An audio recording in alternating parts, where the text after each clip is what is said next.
we've had a concern about AI being foremost. How do I use it and how do I help the organization use it? And the other very common challenge people are seeing is a sort of sense of uncertainty and an existential threat. And this is very important because that didn't happen in the first 2 years of the survey.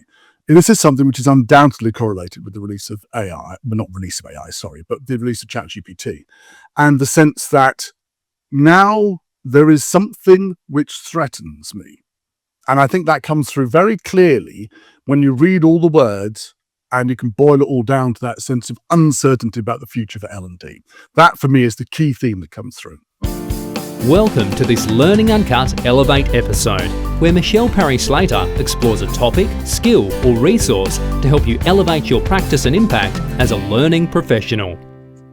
Welcome to Learning Uncut. We've got another Elevate episode today, and I am absolutely delighted to be joined by Donald Taylor from the UK, which is why I'm in the dark. I've got all the lights on now that we are also on our YouTube channel. So if you didn't know that already, if you listen in rather than watch, do search for Learning Uncut podcast on YouTube, and you can also watch us as well. Now, before we begin, of course, we always acknowledge country. Given our recent episode about Gary Yalla, this may well be something that feels even more important to us here at Learning Uncut. We would like to, in the spirit of reconciliation, acknowledge the traditional custodians of country throughout Australia and their connections to land, sea and community, particularly the Kombumerri people whose land I'm joining you from today. I often will mention Gelurgal, the beautiful Burleigh Heads National Park that I can see from my window. But as Don is joining me his morning in the UK and my evening in Australia, whilst I can't physically see it, I still want to pay respect to it and to all of the elders past and present on the Kombumerri people's land, and extend that respect to all Aboriginal and Torres Strait Islander peoples present and listening today. Don Taylor takes no introduction. He is a friend of the show. He's been on this podcast several times before. But for those that have been living under a rock, Don Taylor is chair of the Learning Technologies Conference. He has been working in learning and development for a number of years, I'm going to say. And we're honored to have him back on the podcast today to talk about his global sentiment survey. Now, Don, you have been on this podcast many times before because we support you in your global sentiment survey here at Learning Uncut. You've been running that survey for over a decade. And recently, you've gone back across sort of 5 years of challenge data. You've looked at it all together for the first time. And that's really what we're going to be talking about today, as well, of course, as all of your other research with the lovely Egler into AI. Now, what made you go back and have a look at the global sentiment survey? It's a good question. And thank you very much for the support Learning Uncut's given over the years to the survey, getting the view from Australia and also from New Zealand. Very important. So thanks for that. Just to clarify, when you say the challenges question, every year for the past 5 years, I've asked the question, what's your biggest challenge in workplace learning and development in the next year? So that's what we're talking about here. And why have I gone back to look at it? It's because the data has got richer and because we've been through a fascinating period of change. And I think that I've, in my production process of the report in the past, recognized people's challenges year on year, but I haven't done what I do with the numbers, which is to make comparisons year on year. And I think that that is an important thing to do because we've been through this period of change. When I started doing the challenges question, which was in 2021 survey, we were coming out of COVID. Now we are in the, let's say, the third or fourth year of reaction to AI. Those are two very big things. And it's possible over that period to see people changing their views of L&D in a way that goes beyond just what they choose on my main question, which is what's going to be hot next year. And I want to honor the fact that people are making the time to respond to the questions, sharing their thoughts. And there's a very rich trove of data there, which I think deserves more than just a 1 year by 1 year snapshot view at it. And I think that that's characterized not least by the fact that right at the beginning when I started asking this question, 40% of respondents answered with a total of something like 14,000 words. Now, it is about, well, it's in the 90% bracket, and it's about over 40,000 words that people are giving in response. So there's a lot that people are saying, and I think they deserve to have it taken seriously. That is a lot of words for you to get through. No doubt you've been using AI to sort out some clustering of those challenge responses. Yeah. And you can't sort of sit and read through all of those, but you do. Well, you can. Hang on. You can, and you absolutely should. I mean, the worst thing I could do is to just say, oh, I've got these words, I'll stick them in a black box and see what comes out the other end. That'd be very dangerous. So yeah, I do read everything. But the problem, of course, you're right, is you read a book, an average novel might be, I don't know, a short novel, it might be 60, 70,000 words. 40,000 words is about the length of Heart of Darkness by Joseph Conrad. So it's a book, right? But of course, the book's got a narrative, and you follow the themes through it. You don't follow, there is no narrative through 40,000 words. And the difficulty is that it is very easy to allow yourself a certain point into reading these things to think, oh, right, okay, well, I know what's happening here. We're talking about these 5, 6 things. And then your confirmation bias kicks in and you start spotting those things and not spotting other things.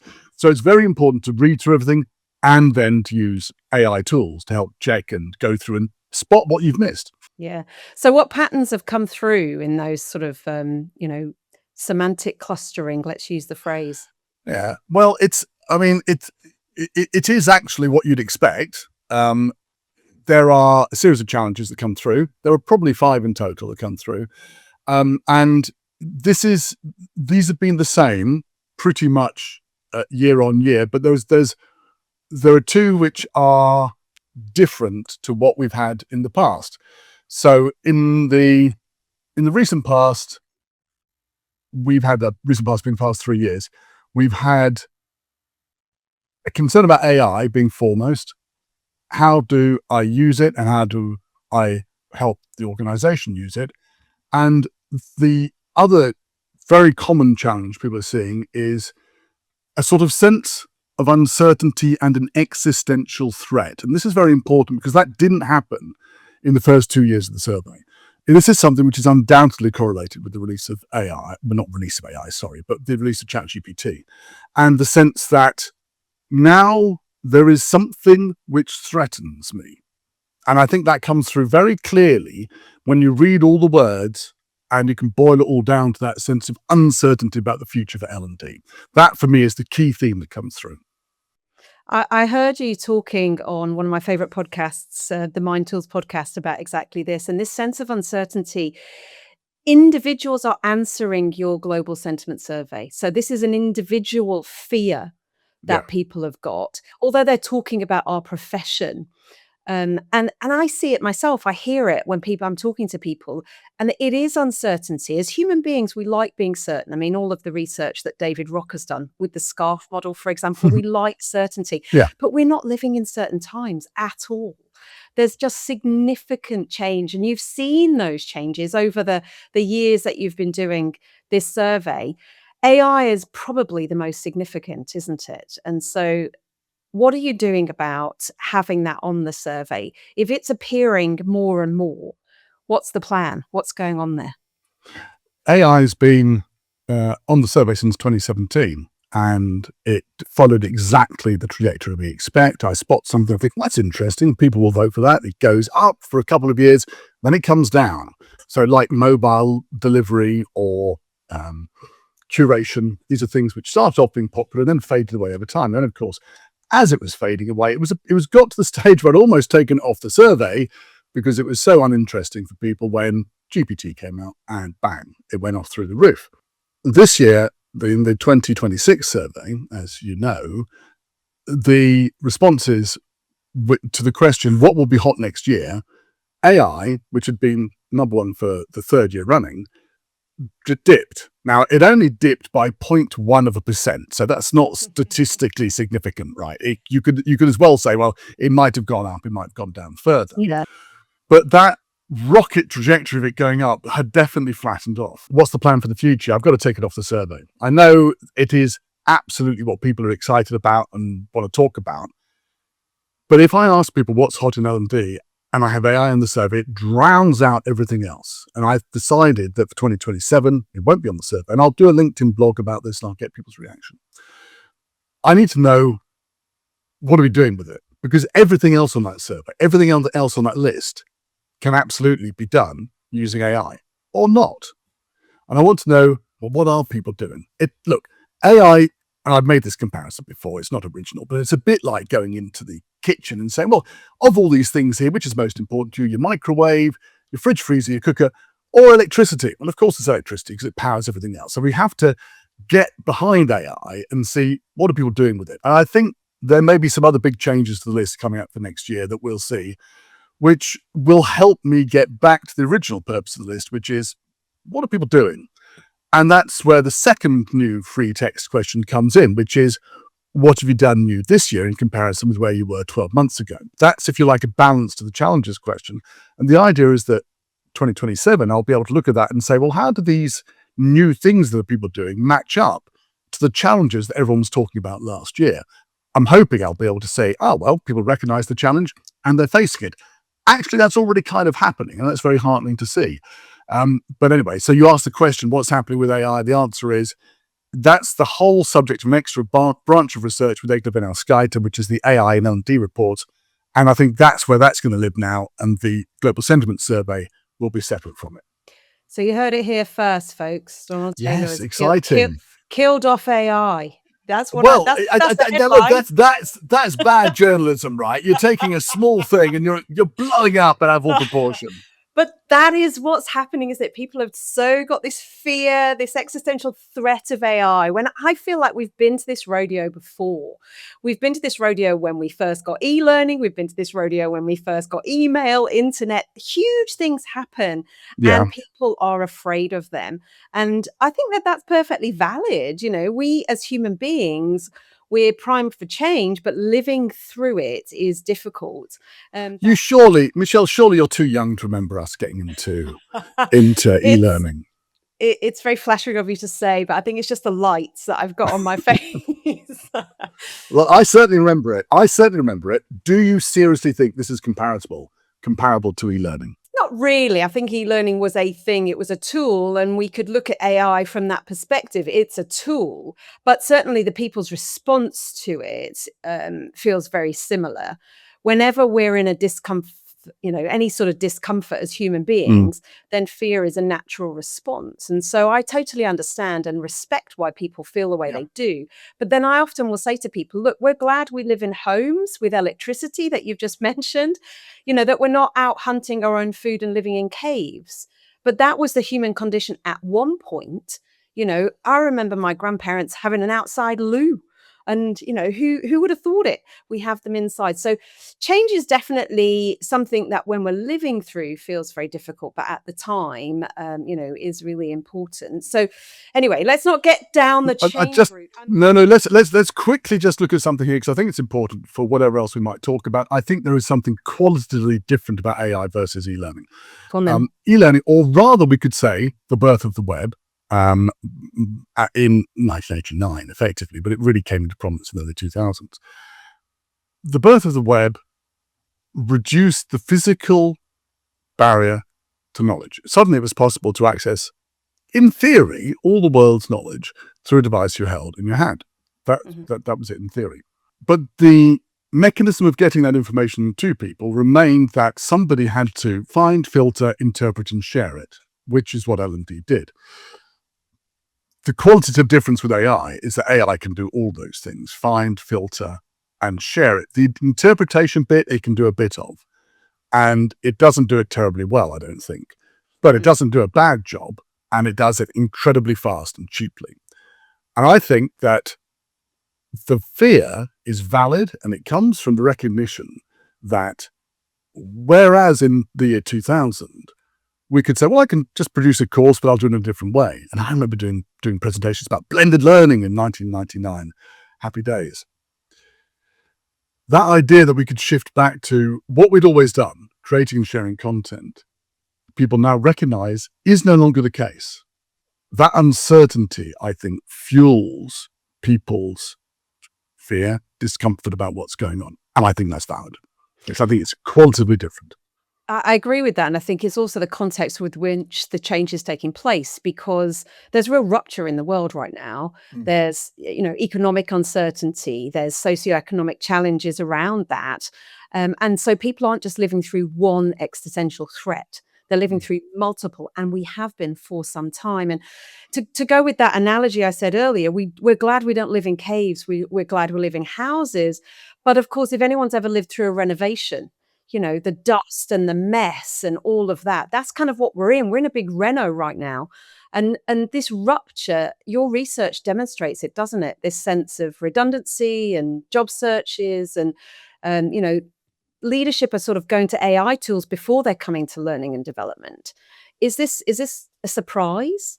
Is this Quick aside, Michelle, that use of the word reno, is that something you picked up in Australia? Oh, renovation. Sorry, I've forgotten my Thank good you. English, haven't I? Thank you. Just want to get that in there. Okay.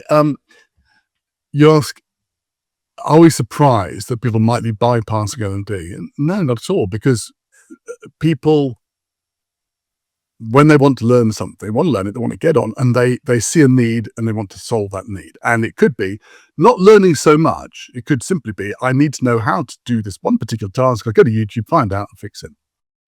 It could be they recognize that they need a bit more learning to take place. And so they say, well, I need to go to somebody who really knows about this. And they can find that person themselves, or they can go through learning and development to find the person or to find something they've created or whatever. We've already seen that people are doing this themselves through everything from YouTube to expert searches and everything. It's only going to accelerate. The issue that L&D needs to, I think, get a hold of is to reassert its authority in the field of instructional design. Now, I've made a lot of noise in the past couple of years about the fact that content is not a defensible moat for L&D, but I absolutely believe that L&D does know more about creating good learning content than anybody else, if we choose to use what we know, and we should assert our authority in that area. And it shouldn't be difficult to point out that in some cases, the stuff that people produce and share or the stuff they learn online, it might look glossy, it might be fluid, it might sound convincing, but it actually is incorrect or it's poorly structured or whatever. Now, Dr. Philip Hardman's done some very good work on this and looking at how AI can be used very effectively in pedagogically sound way by L&D people. But people aren't going to be coming to L&D for their content, for everything. Increasingly, if you give people the chance to talk into their phone and find an answer to something, that's what they're going to do. That's the reality, and we have to work with it. And there are lots of ways we can do that. I'm excited about the future. There are lots of things we can do, but we have to recognize that our province is no longer content, and that's not a defensible differentiator. It's not something that makes us look like the experts in a field that nobody else is anymore, unfortunately. It is then perhaps something that we need to think about in terms of crafting the overall experience, because if it's not just content, then it's what the overall experience looks like. And I wonder if it will come down to almost a lowest common denominator for us. Will we only end up dealing with compliance training, for example? Will we only end up dealing with the leadership programs where people are throwing money at it? And what happens to the everyman? Progress alongside pressure, essentially. We've got to find our new way. What is your suggestion? I mean, I know that you've done a lot of research around this and you're looking into it through your transformation triangle. Do you want to talk to us a little bit about that? Your AI and L&D report makes a really clear argument in that space. I'd like to think we're not making an argument so much as reflecting the reality. What we're trying to do with the transformation triangle is look at what people are actually doing, and rather than being prescriptive, saying, oh, you should do this, you should do that, we'd rather be descriptive and say, this is what's happening. This is what people in the world are doing, and we can see some patterns. I hope at some point, Michelle, will be able to come back to your point about what happens to L&D in the future. I firmly believe that there will be some significant changes to L&D. So let's come back to that point. But as you've asked about the triangle, let's just look at it. We brought out the AI and L&D report for 2025, which came out in September of 2025. What we've done is we've looked at what people are doing well with L&D and the use of AI, and we found that there was a pattern, that there were 3 what we call destinations that you can go to. I want to make it quite clear that when I describe these things, it's not a checklist of activities that people are going through. It's not something which you're just choosing to do some of these things and it's working out. It's more complex than that. These are things which involve probably fundamental changes to the organization. So, the first of these is the first of the 3 destinations is the skills authority. Here, skills are pretty much treated like a business asset by the organization as a whole. And that's important, right? It's not L&D saying, oh, we've done skills audit.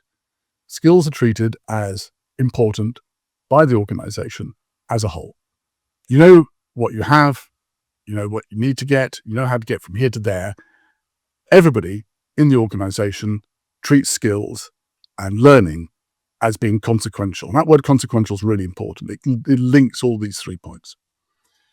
The enablement partner is that it is almost like not the alternative, but it's a different view of looking at the capability of your organization. The skills authority is quite centralized, and they are sharing information across the organization. So consultancies will typically be a skills authority if they do this well.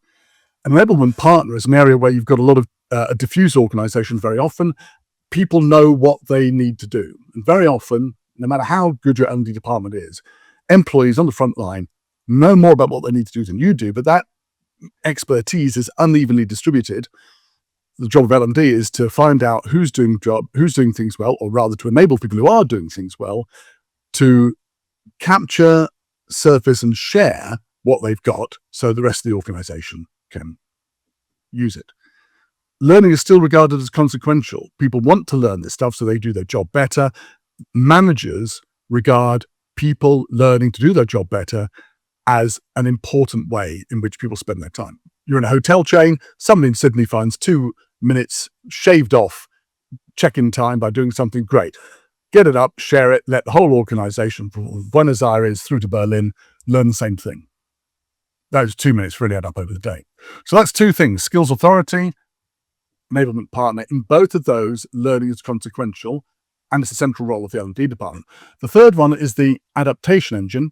In the adaptation engine, L&D doesn't so much exist as a separate department anymore.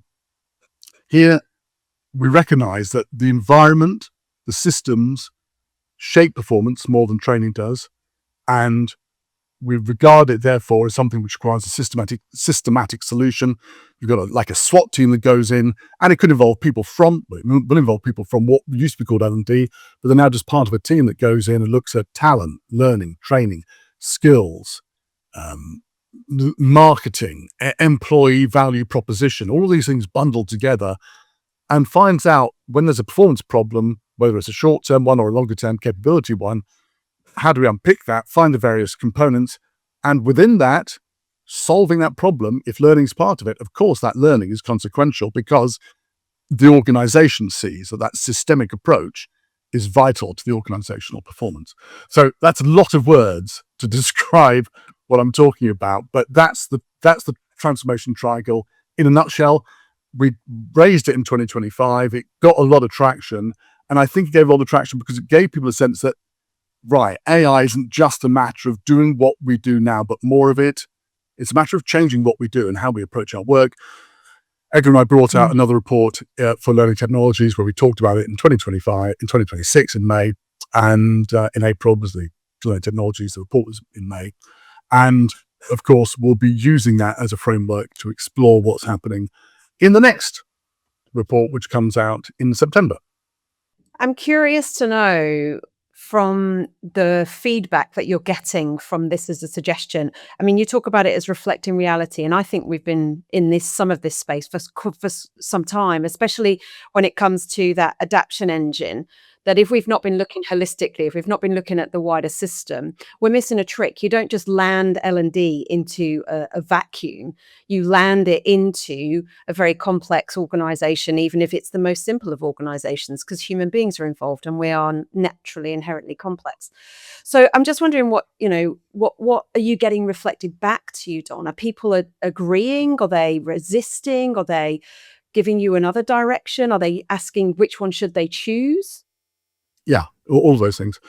People are, and I don't think people are resisting. That's interesting. And nobody has come back and said, well, this is complete tosh, and you're talking through your hat. I think people are positive about it. I think some people are imagining that they're closer to one of these points than they actually are.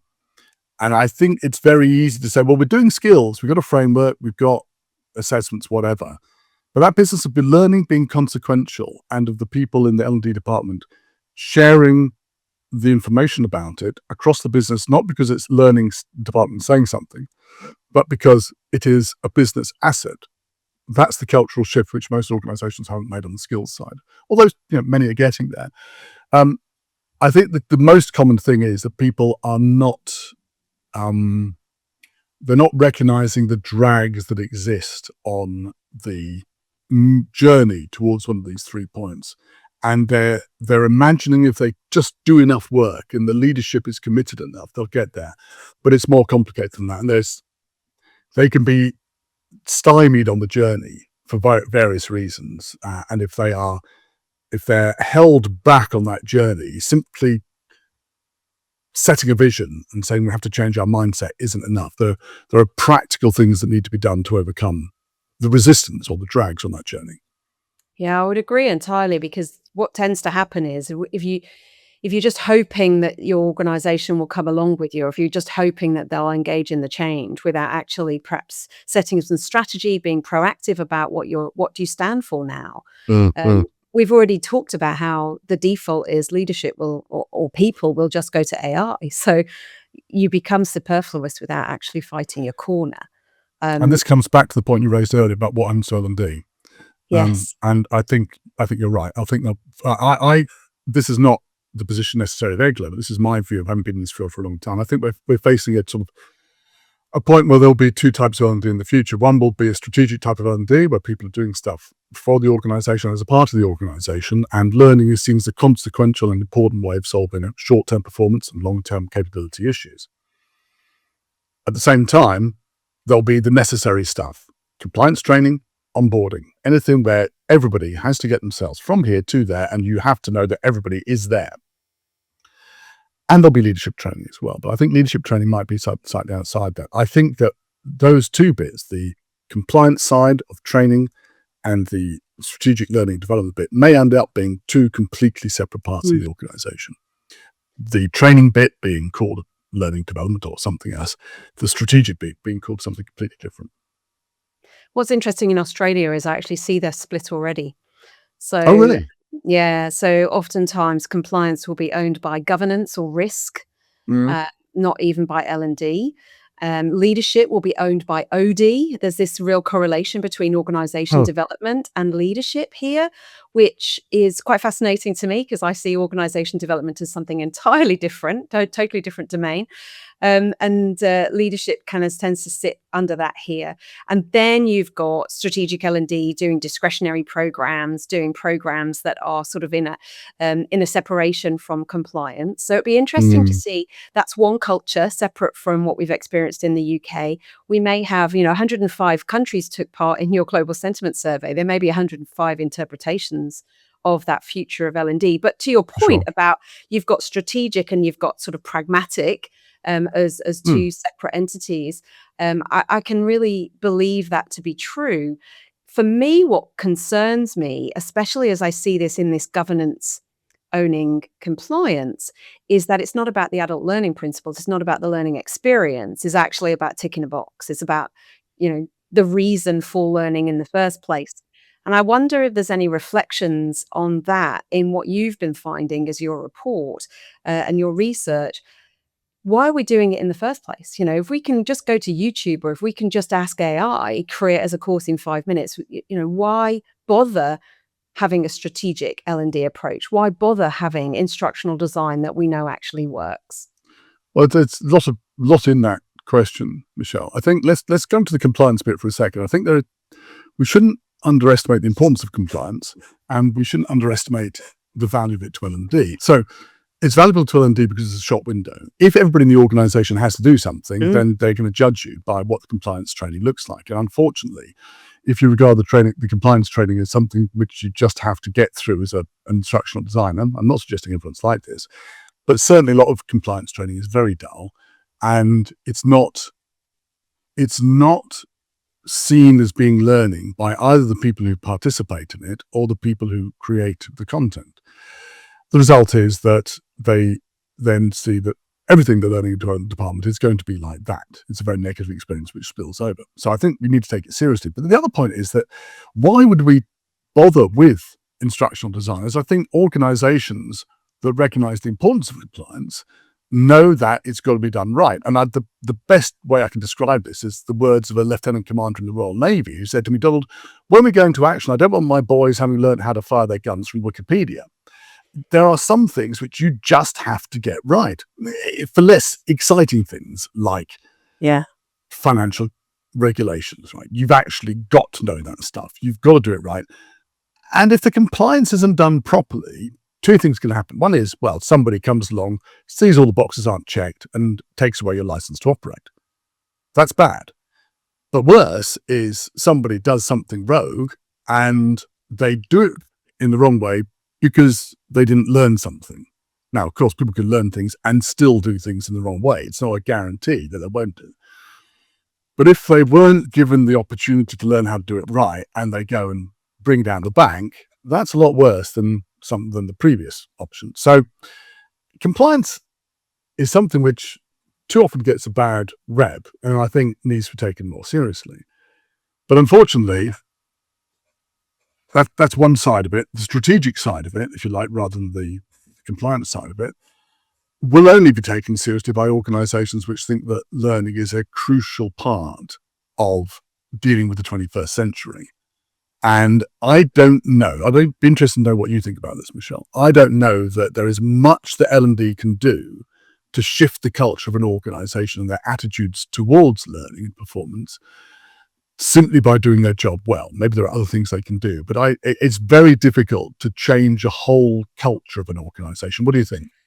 I think that's exactly the space we need to move towards and play in. Go on. And the reason I think that is when you talk about strategic L&D, you can't really be strategic unless you're looking at the bigger picture, unless you're realizing how systems thinking will play into your learning and development. Now, you know my book. 5 chapters at the beginning are really all about the wider system. Who are your stakeholders? What's your strategy?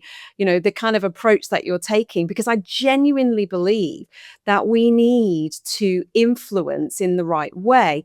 Now, I want to just take you back to compliance. The conversation around compliance is endurance, something you have to do, tick the box. It's my husband said this to me. He puts the videos on double speed, goes, makes a coffee, comes back, guesses the answers. Totally missing the point. Hold on. Is this going to go public? Is your husband in danger of getting fired? No, it's all good, because then we have a good conversation. I say, no, this is not how it means. For me, it's about shifting the conversation. So shift the conversation to, do you want to go home safely today? Do you want your colleagues to go home safely? Do you want to make safe, legal, ethical, healthy decisions at work today? And if you have a different conversation, that's cultural. That's a cultural shift. So this brings the two sides of your coin together. This is the strategic L&D and the necessary L&D. It does. And of course, who in their right mind is going to say, I don't want my staff to be safe, legal, healthy at work? Now, of course, it depends who owns the narrative, who controls that narrative.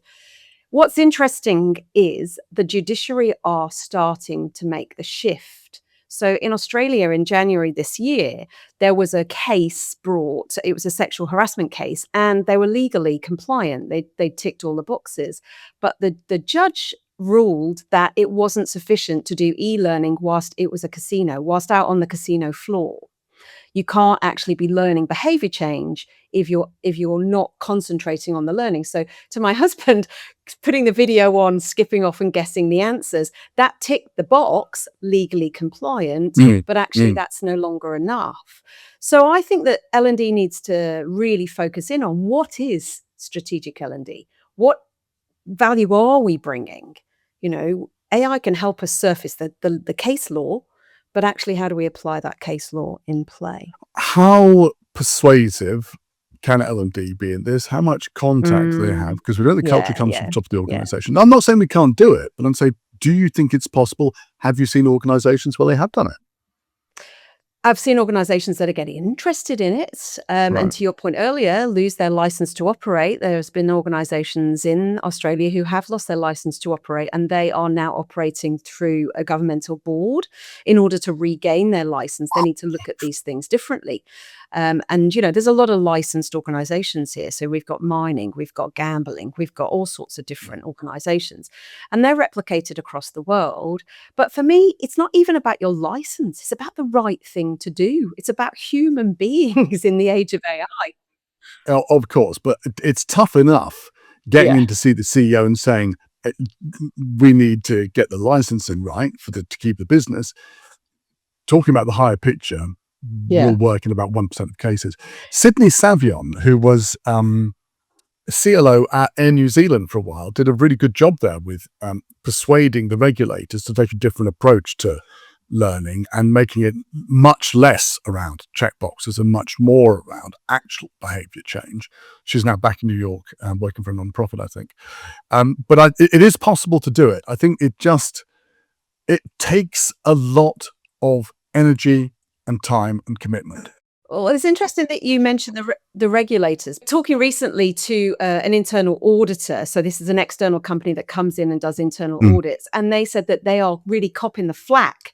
So they're being told that we have to do it, and they're using their audit reports as we have to do it. Right. When actually no auditor in their right mind is saying you must do boring e-learning. Tick a box. Actually, what the auditor's looking for is examples of behavior change. When they can't identify an example of behavior change, they say that there needs to be more training. And so we're in this loop of people sort of thinking that we can't do compliance well. But we've gone down a track I didn't expect we would go down, but it is one of my personal passions. You and I have had long conversations about how that shop window is so important. We've got 100% of our audience, which is why I think we need, in order to have this future of learning and development, we need to go where we're needed. And I think we are needed in that compliance space, especially if it's owned by governance and risk, because it needs to be of better quality. We sort of need to start coming to thinking about, what's next. And there's one word in the research that I just really picked up on. And probably having listened to me talk today, that word is hope, Dawn. What hope can you give? What is the data picture painted, when it comes to hope in such a pressurized world that we're currently living in? I think hope is very important. Otherwise, why to get out of bed in the morning and do anything if you don't believe that you can be successful? And I do believe that there are strong and good reasons to be hopeful. The fears that we have are based around uncertainty. I think the transformation triangle in particular, and who knows, it may be in the future it's a square or a pentagon because we discover there are other destinations. But the clear thing is that there are places that we can go and we can do things. And it won't necessarily be easy. We stress a lot in the May report about the transformation triangle. We stress a lot that leadership is crucial, it's necessary, but it's not sufficient with L&D. We need to have people who can drive things forward, but you can't do it all by yourself. And the question leaders need to be asking themselves is, what happens if and when I leave? So the leadership needs to be able to galvanize people in the department, get them to change, galvanize the organization. Maybe not all of it, but a part of it, and get it to change as well. So I think a lot of the practical side of what we come down to, and what we can do, comes down to hope that we're trying to provide people here, that there is a route to success in L&D, and in fact, to doing a lot more in L&D using AI and other tools than we've done in the past. And I really sincerely believe that AI opens up a whole range of new things that we can do. Simulations, expert support, coaching, that can be driven by, supported by, augmented by AI. Hope alone isn't enough. You leave a conference, you've heard some great speakers, you feel hopeful, get back to the office, you've got a pile of stuff in your inbox, you've got to deal with it. So hope has to be accompanied by action, and ultimately, when you are a certain way down the path, it's going to get tough, things are going to get difficult, you have to make hard choices. That's when you need courage as well. So I think these three things together, you need the hope to start, you need to be committed to taking the action, and you need the courage to continue when things are tough. And I think that if you've got those things, we've definitely got a big future in learning and development, because so much now is possible. And crucially, in a world of technology where ultimately AI becomes a commodity, as technologies always do, nobody gets ahead at the moment because they've got an Excel spreadsheet. Nobody wins because they've got a steam engine. Those things became commodities within a certain period of time. ChatGPT, all AI tools will become commodities if they're not already. The question is, how do you use them? What skills, what knowledge, what critical thinking can people use in using those tools? And that's where L&D comes in if we're doing our job right. I think it's a long way away from, I've got to teach people how to do an introductory course in Excel, which is what I started doing back in the 1990s. But it's much more interesting and it's much more important. And I think we are the people to do it if we have the hope, we take action and the courage to continue. Where do you think people are getting that courage from? Is it upgrading on those skills? Does that by definition give courage? I hope that it comes from the community. I think that we need to be supporting each other, pointing out who's doing great work and saying, I'm going to be like them. And always, when you stumble, because everyone's going to stumble on this journey, have friends around you who can say, look, that happened to me, or maybe it didn't happen to me. But anyway, keep going. The journey's worth it. So I think the community is the essential component in this. Yeah, I 100% agree. I think that community is what's got us through all of these big shifts. When we think about, when we first started using e-learning and you're sitting next to somebody who's working with Articulate, I don't know how to use it. That's what we do. We just ask the person sitting next to us. But it's not even as simple as that, is it? It's the complexity. No, it's not. It's you're right that we need to ask people, but it's a much bigger scale. And I'm not, some people will be inspirational. Blimey, look at what so-and-so's done. Isn't that fantastic? But really, I think the community of people saying, here's a small thing you can do today that's different. Here's a way you can get back half an hour in your day by approaching things in a different way. It's not a technical thing, it's how you deal with people. Here's how I change that person from being a complete saboteur of what I'm doing to being at least neutral, and sometimes they're positive about it. Those things we need to share.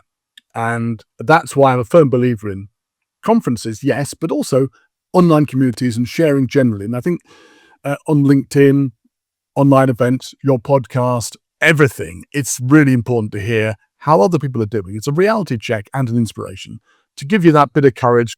It's tough to keep going. I think the courage you get from doing that is that you have a perception that everyone's further ahead than you, but we're actually all swimming around trying to find the right direction with this stuff. I don't think anyone's really nailed it. So I'm going to do a post on this, on how the human mind works in terms of seeing distributions and what the actual distribution is.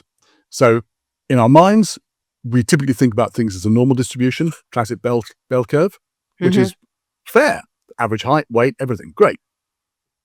For technology adoption, it's not like that. For technology adoption, you've got a skewed distribution. So it's like this. It's a lot of some people doing nothing, a lot of people doing a bit, and then there's this long tail out here of some people who are doing amazing stuff. This is what we hear about. And so we all imagine, that's where everybody is. But the median is down here somewhere. And we should try to just think, well, how do I get a bit better today rather than how can I possibly do the stuff that these amazing people are doing? It won't happen. So change your mental attitude, which is impossible to do, but try to just get better each day rather than leap forward into something which somebody who started 3 years ago is doing. I think that takes us really right back to you taking AI off the list, Yeah. because actually it's normalized, actually trying a little bit every day, and not feeling like you're being left behind. Um, I did an interview with Egla recently for People Management Magazine about exactly this, and she was really helpful. So I'll link to that in the show notes as well, because that feeling of being left behind is paralyzing, actually. But we can get courage by realizing that actually we're all learning, we're all trying to move forward. And I'll give a shout out to Ian Pettigrew, good friend, who's written a book called Hope is a Strategy. And I think that just as a title of a book, it gives me hope. But there is definitely a strategy that you've suggested there about hope, courage, and action. Now, Don, your next AI in L&D report you've mentioned is due out in September. So without spoiling it, can we have a little bit of a direction of travel, or is it too soon? It's not too soon, but it's very dangerous to Okay. to say what's going to happen before it happens, because, we haven't written a report yet. By the time it comes out, it could be that we've changed our minds about things. But I will say this one thing. We know, looking at what's happened over the past 3 years, that people have used AI for all the time for creating content.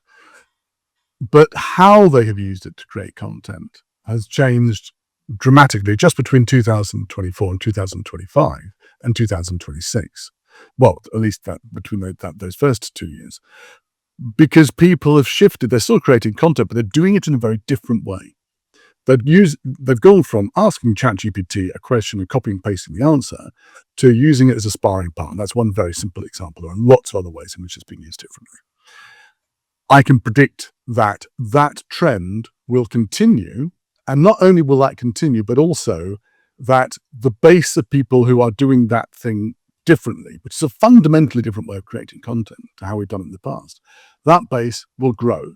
So again, coming back to our skewed distribution, not everybody's going to be doing crazy, wild, exciting things, but a lot of people will be doing their job a bit better by using LLMs in a different way. And I think that's something we should congratulate ourselves on and be happy about. Okay, well, thank you. Thank you for that little sneak peek. That's as much as I can say. I don't want to persuade anybody who is answering the survey right now to answer in a different way. That's very important. Is there anything else that you wanted to say today that you haven't yet had the opportunity? Please do feel free to add. I'll pretty much say this at the end of every podcast. Please put down your phone and have a conversation with somebody today. The number of words that people hear has been diminishing. Now, it is true you're still communicating with people, perhaps via text, but it's not the same as having a verbal conversation with somebody. Whether it's just in the shop over a cup of coffee or going out to meet somebody you haven't seen for a while, talking to somebody is a different way of communicating. And you can see them, you can listen to them, you can shape your ideas on the basis of what you're perceiving their emotional reaction is in a way that you can't do with text. I'm concerned that too much of our interaction with people is happening online, and that's removing our ability to capture the nuance of interpersonal relationships. You might say this has nothing to do with L&D. Well, maybe it doesn't. I think it does, though, because I think that we're all about people. And if we're into trying to persuade people to behave differently, that's the core of what we're doing. And it probably starts with a conversation. So let's not lose that crucial human skill we've got. Go out and practice it today, please. Yeah, it's definitely something I see in Australia. Despite the vast geography, people do love to get together in a room and have a yarn, have a chat. So yeah, thanks for Have a raising convo in the Arvo while they're doing their reno, maybe. yes, all of those things. But I have to say, I did say to Michelle Ockers recently, how do you know if it's an O at the end or an IE? I'm still learning. Learning. So listeners, if you've got any tips for my Australianisms to annoy Don Taylor in future episodes, I'd love them. Thank you so much, Don, for sharing with us just how the global sentiment surveys moved on, how this has been influenced by your AI in L&D work as well. And let's pick it up when you do the next sentiment survey coming up later in the year. But for now, that's all on Learning Uncut. Thanks for listening. We'll see you next time. And if you enjoy our episodes, don't forget to subscribe and to share them with others so more people can find the wisdom of Don Taylor and all of our other guests. Thanks very much, Don. Thanks so much. Thanks for listening. Head to the learninguncut.global website to access resources mentioned in this episode and more to help you elevate your practice and impact.